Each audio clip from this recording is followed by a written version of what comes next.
Sayyid Muhammad Ashraf, Founder President, All India Ulema and Mashaikh Board, Shauki Ibrahim Abdul Karim Alam, Grand Mufti of Egypt, Sheikh Hashimuddin Al-Gailani from Baghdad, Abdul Rahim Muhammad Okur from Jordan, Sayyid Minajur Rahman from Bangladesh, Diwan Ahmad Masud Chishti from Pakistan, Sayyid Nizami from Nizamuddin Dargah, and Sayyid Chishti from Ajmer Sharif. My minister colleague, scholars and Sufis from India, our guests from neighbors and from nations far beyond, welcome to a land that is a timeless fountain of peace and an ancient source of traditions and faiths which has received and nurtured religions from the world. Welcome to a people with an abiding belief in Vasudhaiv Kutumbakam. The world is one family. A belief in harmony with the message of Holy Quran, that mankind were one community, then they differed among themselves. A creed accord, in the words of the great Persian Sufi poet Sadi, written in the United Nations, that human beings come from the same source. We are one family. Welcome to the ancient city of Delhi, built by the genius of diverse peoples, cultures, and faiths. Like our nation, the city's heart has a place for every faith, from those with few followers to those with billion believers.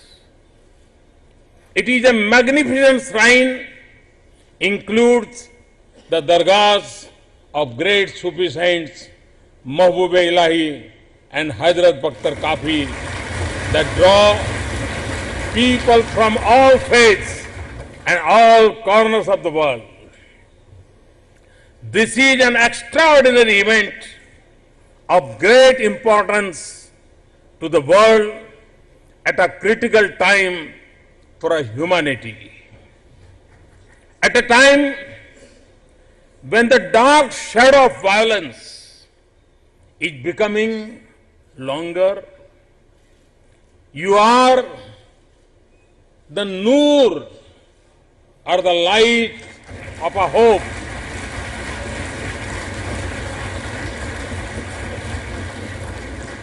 When young laughter is silenced by guns on the streets, you are the voice that heals. In a world that struggles to assemble for peace and justice, this is an assembly of those whose life itself is a message of peace, tolerance, and love. You have come from different lands and cultures, but you are united by a common faith. You speak different languages, but they blend together in a message of harmony. And you represent the rich diversity of the Islamic civilization that stands on the solid bedrock of a great religion.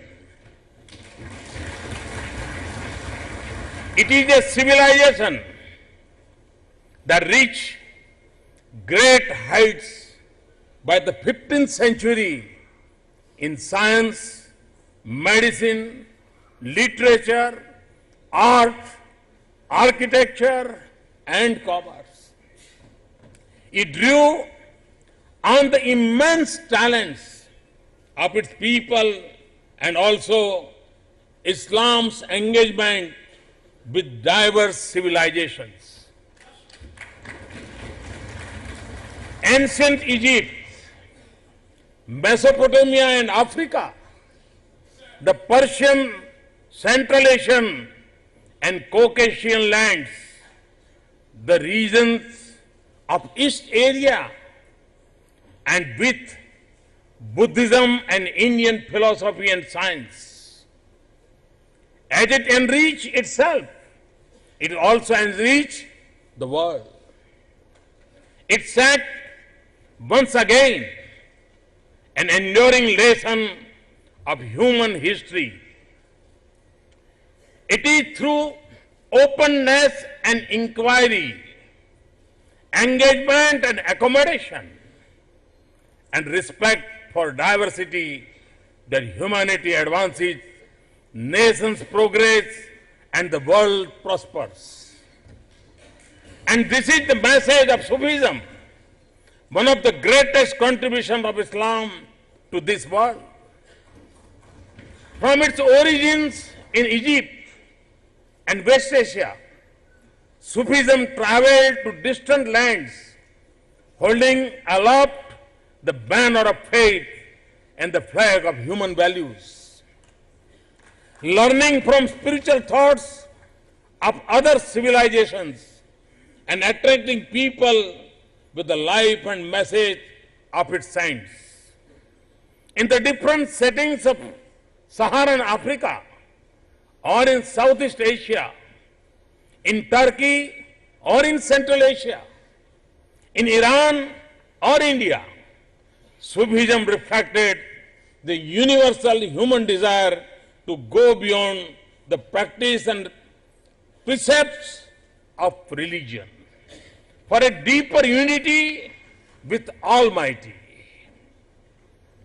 And in that spiritual and mystical inquiry, Sufis experience the universal message of Almighty. That perfection in human life is reflected in the qualities that are dear to God. That all are creation of God, and that if we love God, we must also love all His creations. As Hazrat Nizamuddin Auliya said, Almighty holds dear those who love Him for the sake of human beings and those who love human beings for the sake of Almighty. This is the message of oneness of humanity of all of Almighty's creations. For the Sufis, therefore, service to God meant service to humanity. In the words of Khwaja Moinuddin Chishti, of all the worships, the worship that pleases the Almighty God the most is the grant of relief to the humble and the oppressed. In a beautiful imagery of human values, he said, human beings must have the affection of the sun, the generosity of the river, and the hospitality of the earth, because they benefit us all without discrimination and distinction among the people. And its humanism also upheld the place and status of women in society. Above all, Sufism is a celebration of diversity and pluralism expressed in the words of Hazrat Nijamuddin Aulia, that every people has its own path of truth, beliefs and focus of reverence. These words reflect the divine message to the Holy Prophet that there is no compulsion in religion, and also that to every people we have appointed ways of worship which they observe. And it is in harmony with the soul of Bhakti, saying in the Hindu tradition, into the bosom of the one great sea flow streams that come from hills on every side. In the wisdom of Bulesha, Lord is mixed in every heart. These values are the need of our times. This is the reality of nature. We learn this wisdom in the perfect balance and harmony that exists in the vast diversity of a forest. Its message is beyond the confines of schools and sects. It is a spiritual quest that traces its origin from the Holy Prophet and the fundamental values of Islam, which literally means peace.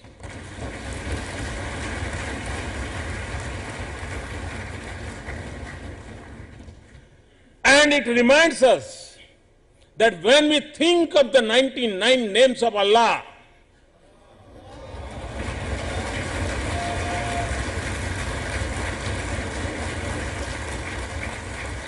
none stands for force and violence.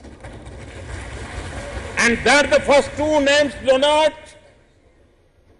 compassionate and merciful. Allah is Rahman and Rahim.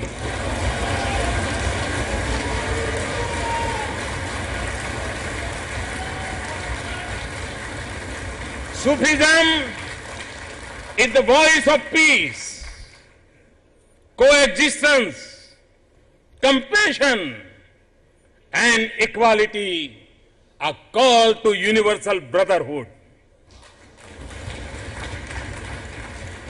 And just as India became a principal center of Islamic civilization, our nation also emerged as one of the most vibrant hubs of Sufism. Sufism became the face of Islam in India, even as it remained deeply rooted in the Holy Quran and Hadith. Sufism blossomed in India's openness and pluralism. It engaged with her spiritual tradition and evolved its own Indian ethos. And it helped shape a distinct Islamic heritage of India. We see this heritage in the fields of art, architecture, and culture that is a part of the fabric of our nation and our collective daily lives. We see it in the spiritual and intellectual tradition of India. It helps strengthen the inclusive culture that is our great nation's immense contribution to the cultural tapestry of this world. In Baba Farid's poetry or Guru Granth Sahib, we feel the same spiritual connection. We see compassion in the langars of Sufi shrine and the village tombs of local peace that attracted the poor and hungry. The words of Hindvi were spoken in the Sufi khanqahs. Sufism's contribution to poetry in India is huge. Its impact on the development of Indian music is profound. None had greater impact than the Sufi poet, musician Amir Khusro.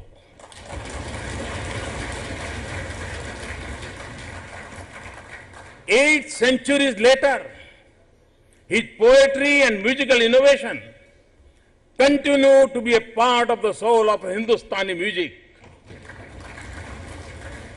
No one had spoken of Indian music with such passion as he had. Who else could have expressed love for India so beautifully as he did? But India, from head to toe, is a picture of heaven. Adam came from the palace of paradise.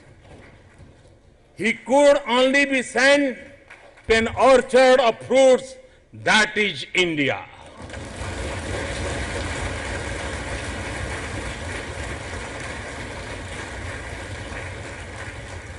If India is not paradise, how could it be made the abode of the peacock, the birds of paradise?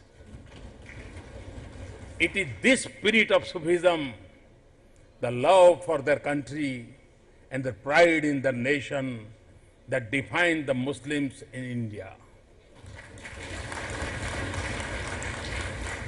They reflect the timeless culture of peace, diversity, and equality of faith of our land.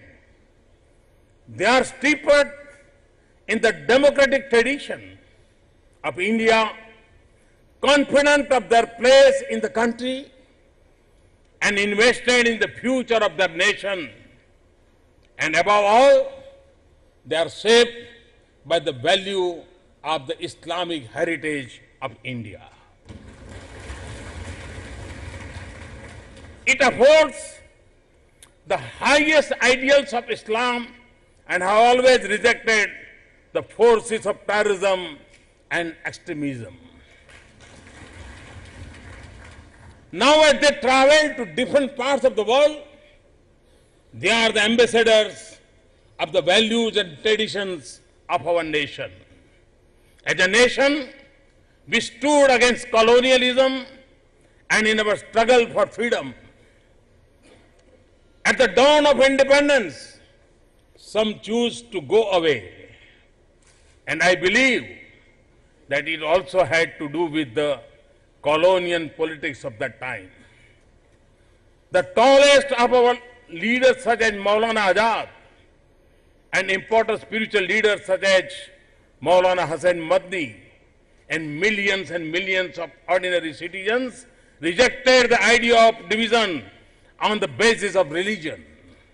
Now, India is moving forward on the strength of the struggles, the sacrifices, the bravery, the knowledge, the skill, the art, and the pride of every member of every faith in our diverse and yet united nation.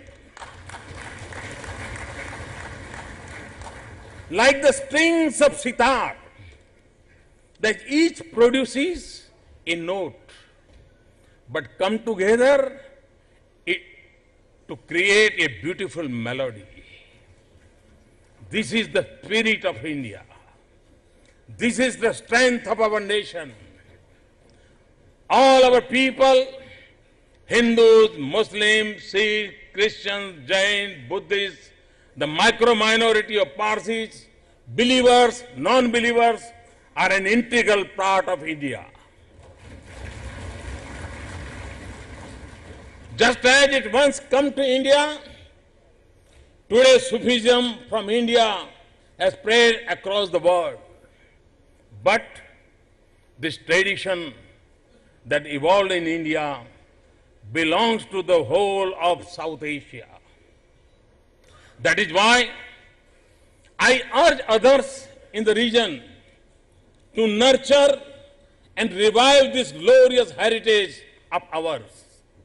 When the spiritual love of Sufism, not the violent force of terrorism, flows across the border, this region will be the paradise on earth that Amir Khusro spoke about. Let me paraphrase what I have said before. Terrorism divides and destroys us. Indeed, when terrorism and extremism have become the most destructive force of our times, the message of Sufism has global relevance.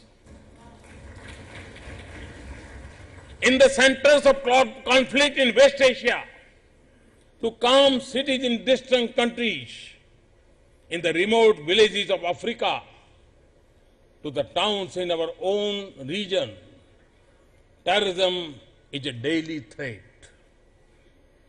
Each day brings us terrible news and horrifying images of such schools turned into graveyards of innocence, of prayer gatherings turned into the funeral processions, of call to prayer or adhan drowned by the sound of explosions, of blood on the beaches, massacres in malls and smoldering cars on streets, of thriving cities ruined and priceless heritage destroyed, and of parents bearing coffins, entire communities dislocated, millions displaced, and refugees caught between fire and stormy seas.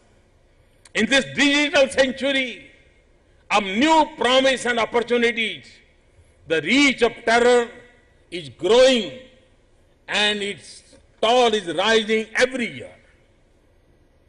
Since the beginning of this century, tens of thousands of families have lost their loved ones in thousands of terrorist incidents globally.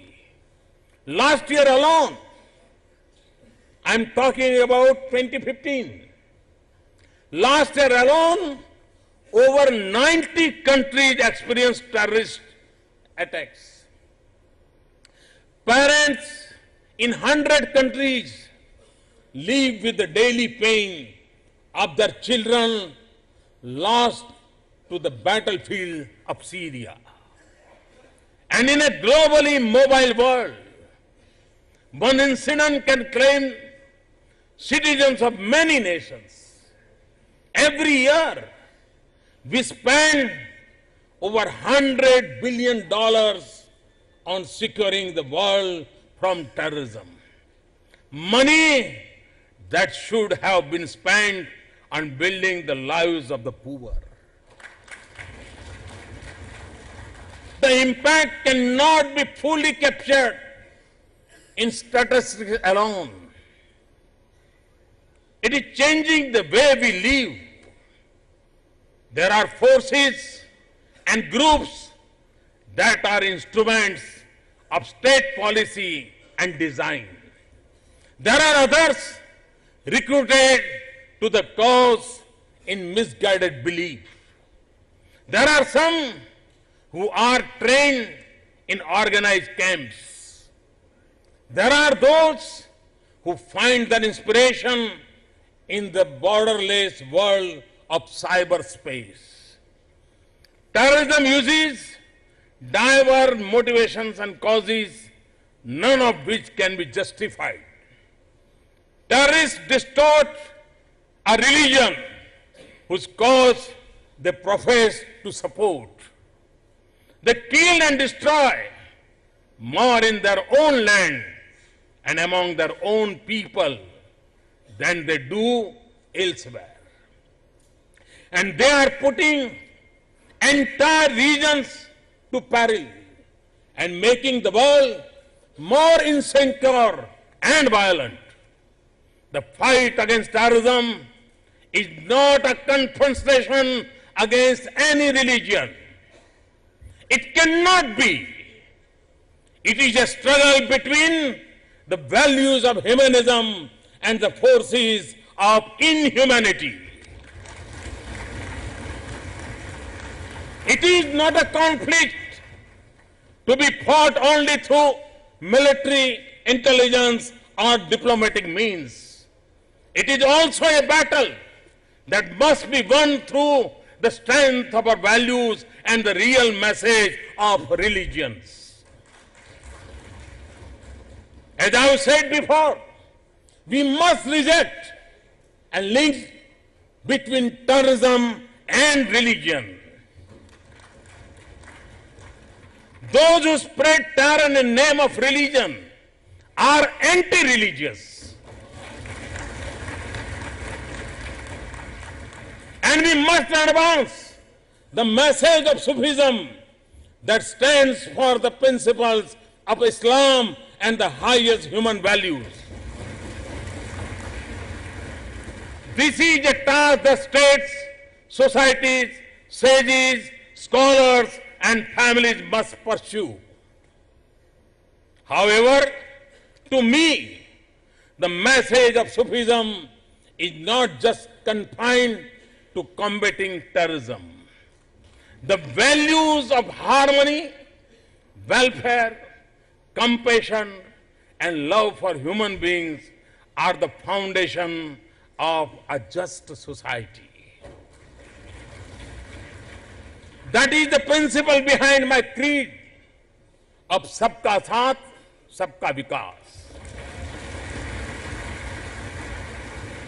And these values are important to preserve and nurture diversity in our societies. Diversity is a basic reality of nature and source of richness of a society, and it should not be a cause of discord.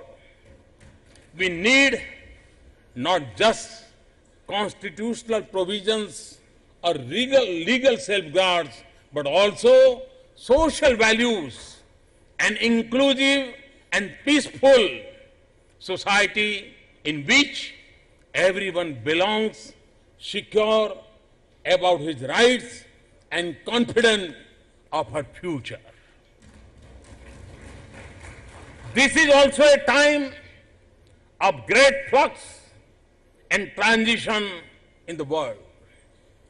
The middle of the last century was an important turning point in history. A new world order emerged. Many new nations were born. At the beginning of the new century, we are at another point of transformation on a scale rarely seen in human history. In many parts of the world, there is uncertainty about the future and how to deal with it as nations and societies. These are precisely the times that the world is most vulnerable to violence and conflicts.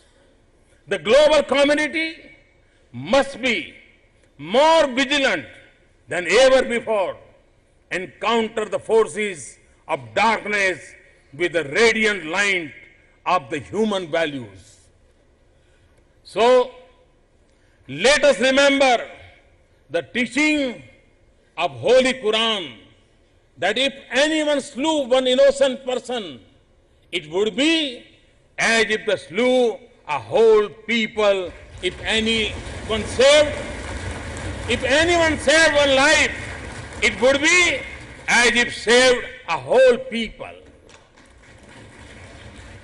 Let us be inspired by the message of Hazrat Muhyiddin Chishti. With your spiritual light, dissolve the clouds of discord and war and spread goodwill, peace and harmony among the people. Let us remember the infinite humanism in Sufi poet Jalaluddin Rumi's words contain all human faces on your own without any judgment of them. Let us also leave the sermon of Bible that calls us to do good, seek peace and pursue it. And one day in Kabir's observation that a river and its waves are one. And Guru Nanak Dev Ji, prayer that Lord may everyone in the world prosper and be in peace. Let us be inspired by Swami Vivekananda's appeal against divisions and for people of all religions to hold the banner of harmony, not of dispute. Let us also reaffirm the enduring message of Ahimsa of Lord Buddha and Mahavir. And from this forum, in this land of Gandhi and of timeless prayers that always end with invocation of Om Shanti, Shanti, Shanti, peace, peace, peace. Peace within and in the world. Let us therefore send a message to the world, a melody of harmony and humanity, the embrace of diversity, the spirit of oneness, of service with compassion and generosity, a resolve against terrorism, a rejection of extremism, and a determination to advance peace. Let us challenge the forces of violence with the kindness of our love and universal human values. And lastly, let us restore the light of hope and turn this world into a garden of peace. Thank you for being here. Thank you for what you stand for.